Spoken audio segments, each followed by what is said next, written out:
Thank you, though. You know that I told that I don't want to stay on parade, but I fucking want to stay on parade. This is the best.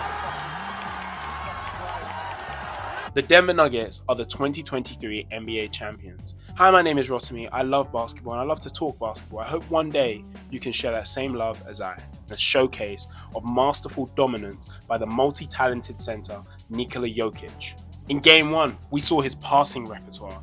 We saw him find all of his team on the offensive end, dismantling the Miami Heat, putting them up by one game. Game 2, we saw a shift in the behavior of Jokić, becoming a scorer, finishing the game with 41 points, but ended in a loss due to the Miami Heat's right adjustments made on the defensive end. The series being tied 1-1, Game 3 was a display of the best 1-2 punch in the NBA. Jamal Murray and Nikola Jokić will become the first two players in NBA history to record 30-point triple-doubles and be on the same team, putting them up 2-1.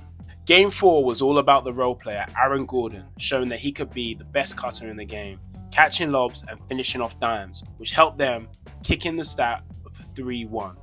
The Miami Heat fought in Game 5, however, it was the defense of the Denver Nuggets that would prevail. They showed that they could win on both ends of the court, which secured them the NBA championship of 2023. It is extremely key to mention that the Miami Heat did not lose the game because they played badly, but the Denver Nuggets won the game because they were the best team on the court. Jokić was a mismatch. He was creating everything for them on the offensive end. It looked like he was living in the future, and he would average 30 points, 14 rebounds, and 7 assists in the finals. His counterpart Jamal Murray showed that he could become a pass-first scorer, averaging 21 points and 12 assists in the series. Together they were posting Shaq and Kobe-like numbers. You were not going to stop them. After the third game, together they would average 59 points, 21 rebounds, and 19 assists. Their pick and roll was unstoppable. You can't double one of them because it's an easy pass and a bucket. You can't play them one-on-one because they were both skilled scorers. And if you broke down the pick and roll, Jokić had enough gravitational pull within the paint to always find an open man. With all the duos that we know to be present in the NBA at this moment of time, both Jamal Murray and Nikola Jokić showed they were the best tandem and they worked off each other like no other. The role players understood their assignments. Aaron Gordon was making cuts, catching lobs, playing defense. He was the third best player on that team this series, especially in Game 3 where he had 27 points, and it was evidence that if you stop Jamal Murray or Nikola Jokić, there will always be a third option that can win them that game. Michael Porter Jr., he didn't shoot very well, but his performance in the playoffs previously had meant that he had to be guarded like he was going to make every single three-point shot. He spaced the floor. Bruce Brown off the bench, as usual, was creating energy, playing bigger than he actually was. On the defensive end, he was playing defense against the guards and against the forwards. It didn't matter to him. KCP didn't shoot well, but he played a pivotal role in the defense of Jimmy Butler. He was helping over the top and helping in the paint and helping on the perimeter in the rotation to make sure that Jimmy Butler took difficult shots no matter where he was on the court. Chris Brown as a rookie showed out in the NBA Finals, notably in Game 3 where he had 15 points, and those 15 points swayed the momentum of the game. He has championship DNA, being the fifth player in NBA history to win an NCAA title and the following year win an NBA championship. And Mike Malone coached this amazing team. So much has been said about Mike Malone's ability with the X and O's and his relationship with players. He led his team to the NBA Finals and instilled them with confidence and the self-belief. He deserves his respect. And honestly, with the way that he coaches his team, I won't be surprised if they win it back-to-back next year. As mentioned, the Miami Heat did play well. They just were not constructed well enough to win this series. Now, Jimmy Butler can be your scorer, but it's never going to be enough. You can't ask Jimmy Butler to do everything for you. He was passing, he was playing defense, he was rebounding, he was hustling.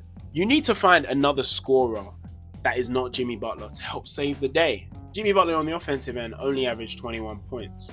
And that was because they forced him to take tough shots. No matter where he was on the court, he was being double teamed, at sometimes being triple teamed, and he was really put to the test. They did exactly what they did to the Suns, Kevin Durant, and Devin Booker, and just did that to Jimmy Butler. That's what stopped him. As mentioned, him alone cannot win you a championship. And that's where Bam Adebayo came in. Now, Bam Adebayo stepped up. 22 points, which was around 21.8 points a game, and 12 rebounds. He was showing that They need someone else to score, I'm going to be that guy. However, he's not someone that creates his shots. He's not someone that can get you a bucket if you need a bucket instantly. So my wish for him in the offseason is, I want to see you create more of a bag. Or the Miami Heat need to figure out and find a third scorer, someone else that is also going to be reliable in that role to help out. Both Jimmy Butler and Bam were handicapped from the beginning, if we're being honest. They put in their best efforts, and unfortunately the pieces around them weren't enough to help them win. Gabe Vincent, Duncan Robinson, and Caleb Martin, let's not get upset about them. They played exactly how we expected them to play.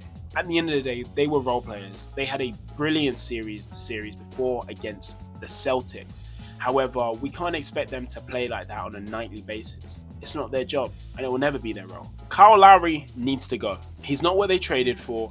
He's out of his prime. He's an old man. He needs to go. They need a more effective point guard, either off the bench or starting, for them to get to the next stage, which is winning an NBA championship.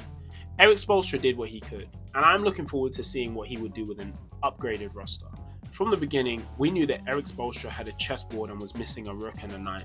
He was only a few pieces away, and we want to see what he can do with maybe another scorer, a better playmaker. The offseason has already begun, and it's going to be very interesting to see the trades that Miami makes to level up, but also extremely interesting to see how the Denver Nuggets stay at the top. As we've seen, Bradley Beal on the move, CP3 on the move, Kristaps Porzingis on the move. What could this mean for the NBA going forward? One more congratulations to the Denver Nuggets and the whole of Denver. Witnessing Jamal Murray and Nikola Jokić in the Denver style of basketball is something that is always going to be beautiful to the eyes of a basketball fan. And I hope that we can see more NBA finals like that and more NBA teams constructed the right way. As usual though, thank you very much for tuning in, and hopefully you can leave a comment below about anything, and I'll hopefully have some more videos coming out about the off season. Until next time.